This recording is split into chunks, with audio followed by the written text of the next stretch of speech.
बिस्मिल्लाहिर्रहमानिर्रहीम, अस्सलाम वालेकुम नाज़रीन, वीलॉग सेशन में खुशामदीद। इस वक्त की सबसे तहलका मचाती खबर से आपको आगाह करें। सबसे बड़ी खबर है कि अलीमा खान ने सवाल किया था, उस सवाल के ऊपर अब सोशल मीडिया पे भी सवाल होना शुरू हो गए और अब ये बात आया होती चली आ रही है कि पीटीआई के अंदर दो धड़े बन चुके हैं, जिसमें एक धड़ा जो है कहीं और से पैगामात ले रहा है और एक धड़ा जो है वो साबिक चेयरमैन को जो मालूमात हैं वो सही सही देता है।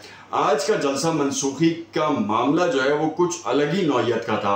कैसे जो है वो 7:30 बजे सुबह जो है वो मुलाकात हो गई और उसके बाद पैगाम भी आ गया। अब ये वो सवालात थे जो कि इमरान खान की बहन ने किए। अब इमरान खान तो जेल में है और उसके बाद जो यहाँ की लोकल क़यादत थी उनकी तरफ से जो है वो जलसा मनसूखी के बाद जो है वो कोई ऐसे खातिर ख्वाह इंतजाम किए नहीं गए थे। अगर हम देखें तो कल रात तक ये था कि कोई भी ऐसा मामला सामने नहीं आ रहा, क्योंकि डीसी इस्लामाबाद ने मनसूखी का नोटिफिकेशन जारी कर दिया था और उसके बाद तो ये तय था कि जलसा नहीं होगा। फिर पूरा इस्लामाबाद, रावलपिंडी, लाहौर के मुतादिद इलाके जो है वो जो कि उनसे बाहर निकलते थे उनके ऊपर कंटेनर्स लगा के ब्लॉक कर दिया गया, यानी कि पहले ही ये ऐलान कर दिया गया कि अब कोई बाहर निकल नहीं सकता या शहर में एंट्री नहीं हो सकती। रेड जोन को सील कर दिया गया, पुलिस की भारी नफरी पहुंचा दी गई। अब ये जो पूरा एक सिनेरियो था हम सबके सामने था, मगर अचानक हमने देखा कि कल रात में जो है ना वो वजीर आला केपी का जो बयान था वो खतरनाक तरीन बयान और बोल्ड बयान, जो कि विफाक से डायरेक्ट टक्कर लेने के मुतरादिफ कहा जाए तो गलत ना होगा। उसमें उन्होंने कहा कि मैं सवाबी से जो है ना काफिलों को लीड करूंगा। जब डीसी इस्लामाबाद ने मना कर दिया तो फिर आपने क्यों ये इकदाम किया? आप और भी जो है वो गवर्नमेंट के नुमाइंदे हैं। अगर गवर्नमेंट का नुमाइंदा गवर्नमेंट के नुमाइंदे के नोटिफिकेशन की नफी करेगा तो फिर लोग कानून की हिफाजत या कानून की पासदारी कैसे करेंगे? सवालिया निशान ये उठता है। खैर, हुआ कुछ इस तरीके से कि सुबह से ही जो है वो इस्लामाबाद के शहरियों को और रावलपिंडी के शहरियों को बड़ी तकालीफ का सामना करना पड़ा। उन तकालीफ का सबसे बड़ा मसला ये था कि कंटेनर्स की वजह से रास्ते ब्लॉक थे और दोनों शाराएं, मतलब आने और जाने वाले रास्ते बंद किए हुए थे। रवात हो, कोई भी इलाका हो, सब बंद करके रखा हुआ था बिल्कुल।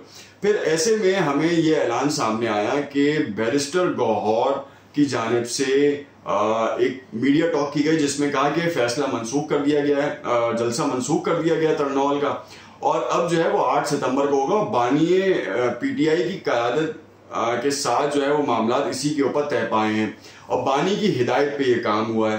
अब बानी को कौन हिदायत दे रहा था कि जो बानी ने सुबह जो है वो मुलाकात की इजाजत भी मिल गई, जो कि पहले कभी मिलती नहीं थी, और उसके बाद ये फैसला भी आ गया। तो सोशल मीडिया पे बड़े सवाल आते हैं कि भाई ये फैसले कहाँ से आते हैं, पैगाम कौन दे रहा है? क्या जेल में भी अभी भी पैगाम रसानी के लिए बहुत सारे जराए सामने आ रहे हैं? क्योंकि हमने देखा कि माजी में 6 अफराद को गिरफ्तार किया गया सहूलतकारी के लिए, डिप्टी सुपरिटेंडेंट को जो है वो आड़े हाथों लिया गया। इसी तरीके से मुतादिद लोगों के बारे में भी गुमान जाहिर किया जा रहा है। मगर अब जब ये आज का जो मामला था उसने तो बड़ा तहलका खेजी मचाई है। महमूद अचकजई जो है अब से कुछ देर पहले जो है ना वो जलसे के मुकाम पे पहुंच गए और वो पहुंचने के बाद जो है वो पीटीआई की क़यादत के लिए जो है ना वो लम्हा फिक्रिया था कि अगर आपने एक जलसे का ऐलान किया था और डीसी की मनसूखी के बाद भी जो है अगर आपने अपने इत्तेहादियों को लूप में नहीं लिया तो फिर यह आपकी सियासत के ऊपर बड़ा सवालिया निशान पैदा हो रहा है। क्योंकि एक तरफ जो है वो महाजराई की सूरत हाल बरपा थी, पूरा इस्लामाबाद जो है वो इस वक्त नो-गो एरिया बना हुआ था और उसमें बाकायदा तौर पर तदरीसी अमल की रुकावट, ये बड़ा एक अहम फैक्टर है और एक बड़ा एक अहम इशू है। क्योंकि आम तातील का ऐलान कर दिया गया था कि जो सूरत हाल थी, क्यों?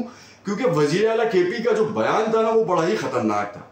अब उस बयान के बाद क्या वजीर आला केपी बयान के ऊपर माफी मांगेंगे? नहीं, बल्कि उन्होंने एक और बयान डाल दिया कि अब हम जो है ना वो 8 सितंबर को करेंगे, यानी कि एक और दिन जो है ना वो इस्लामाबाद की पूरी नफरी का पैसा खर्च होगा, तदरीसी अमल फिर दोबारा रुकावट का शिकार होगा और पूरे मुल्क में हिजान की सी कैफियत होगी। तो क्या हमें अपने तर्ज अमल के ऊपर सोचना चाहिए? तमाम सियासतदानों को ये देखना चाहिए कि अगर एक मनसब पे बैठे हैं तो दूसरा ख्याल करें, कानून की पासदारी करें और बाकायदा तौर पर इजाजत लेके काम करें। इस सवाल का जवाब जो है वो कमेंट्स में अपनी राय का इजहार देकर जरूर करें। शुक्रिया।